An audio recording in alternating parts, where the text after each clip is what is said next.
Now with me is Caleb Hitt. Caleb Hitt. Hitt. Okay. Well, Caleb, you were in there. You didn't get a chance to see it all today, but you're very familiar with the case. Can you give any take on your perspective of what you saw of the jurors? Well, I think like what Dee was saying, they look pretty like they're just average-looking people, as far as I'm concerned, just like we are, as far as I can tell. I mean, there wasn't really anything entirely distinguishable about them, as far as I'm concerned, as far as their appearance goes.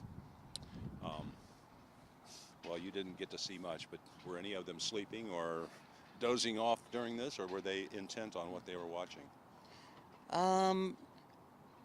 I probably looked over at the jurors maybe I don't know, two or three times, if that. I didn't really pay a whole lot of attention, but when I did look at them, I tried to see what what look was on their face, or at least what they looked like, as far as that goes.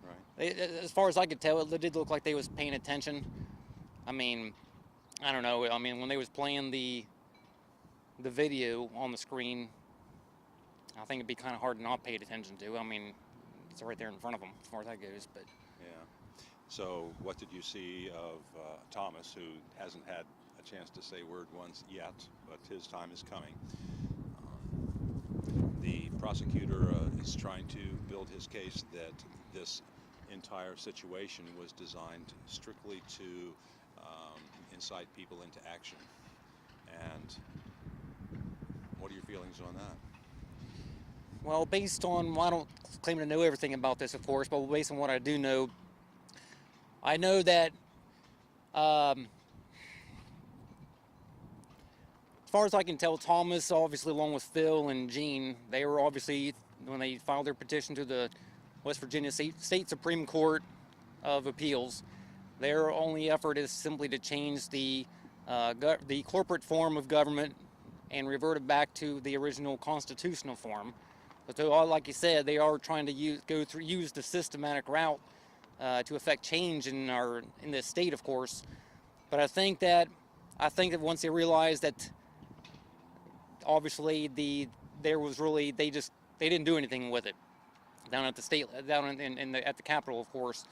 So obviously, based on what I know when Thomas, at least as far as the YouTube video that I've seen, where he was showing on the Manta website, how each individual legislative office is actually run as a private corporation. And I know in one case it was actually run out of the legislative body, I believe, is actually run out of the clerk of the House's private residence, if I'm not mistaken.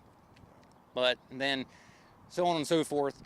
But I know that as far as the call to action is concerned, I mean, obviously, I know Thomas was trying to rally support, even amongst area militias, even from surrounding states, I believe, basically to go to Charleston and at the Capitol complex and other offices around town down there and basically execute citizens' arrest. From what I can see, he had no intentions of violence. I don't think he had any intentions of anybody getting hurt. And even I saw that podcast in there before. He actually told that guy that he didn't want anybody to get hurt, so he called the whole thing off because I think that his following had been infiltrated. I guess he realized maybe an agent got in the mix of things, and anytime the feds get involved, that's just a disaster waiting to happen, just like we've seen up in Oregon. Somebody obviously is going to get hurt, or God forbid, the worst, should occur. Yeah. So, I mean, in all reality, I think according to the Constitution, it does allow for the people to, I don't know if it actually uses the term, the word abolish or not, but, I mean, maybe it does, I can't remember, as far as abolishing their form of government to, for some reason, if it becomes too tyrannical, where the people, need to do something about it if we choose to do so. And I think that's all really Thomas is actually trying to do.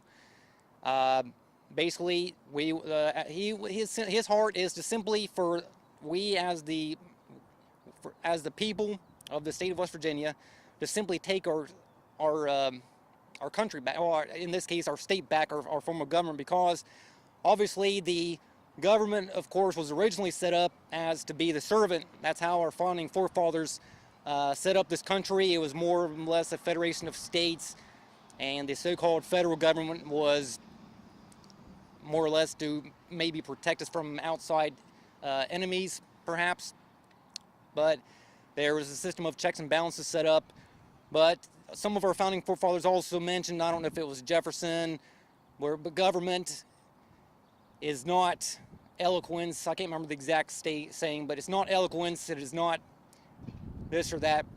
It is force. It's a dangerous servant and a fearful master. And that's basically what our government has become today, is the fearful master. And so I think it's important.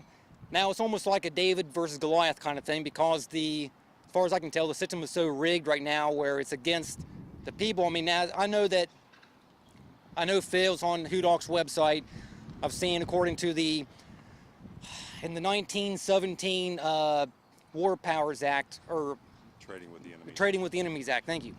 There was a clear distinction made between enemies of the United States and we the people.